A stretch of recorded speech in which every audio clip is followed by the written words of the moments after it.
radikalisme Wahabi, di mana pernah terjadi penarikan buku pelajaran yang membuat orang Islam hanya boleh menyembah Allah SWT dan membunuh orang kafir selain Islam. Saya tidak tahu yang mana sekarang yang diistilahkan dengan Wahabi ini. Kalau Wahabi yang dulu pernah muncul di Maroko, dan itu dulu di zaman mungkin masih Khilafah Abbasiyah, ada seseorang memang pernah muncul di sana berfaham Wahabi, memang itu pemahaman yang keliru, karena mereka hampir mirip dengan kaum Khawarij yang menghukumi semua orang secara zahir. Misal tentang pengkafiran secara mutlak, semua orang kafir harus diperangin, gitu kan?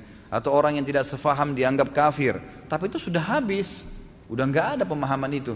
Karena pimpinannya waktu itu kalau tidak salah dihukum kisos oleh khalifah, kemudian seluruh pengikutnya juga didakwahin yang tidak mau dihukum oleh khalifah. Memang sudah habis pemahaman itu, tidak ada, gitu kan? Nah, kalau yang saya tangkap sekarang, pemahaman Wahabi yang diangkat-angkat ini, itu sekarang lagi disebarkan oleh orang-orang Syiah. Orang-orang Syiah ini, kebanyakan mereka dibongkar kedoknya tentang siapa itu Syiah, bagaimana akidah mereka, bagaimana keyakinan mereka, kesalahan-kesalahan yang menyimpang, itu oleh kebanyakan muslimin yang ada di Saudi. Di Saudi ini kebetulan berdirinya negara Saudi itu, dua pedang Saudi itu melambangkan dua Muhammad. Muhammad bin Saud yang sekarang menjadi keluarga Al Saud namanya, keluarga raja. Saudia itu diambil dari kata-kata keluarga Saud. Muhammad bin Saud namanya, itu pendiri pertama kerajaan Saudi. Dia berteman, dia cuma kepala suku, dia tidak faham agama sebenarnya, artinya pemahamannya dasar saja. Dia bersahabat dekat dengan seseorang yang bernama Muhammad bin Abdul Wahhab.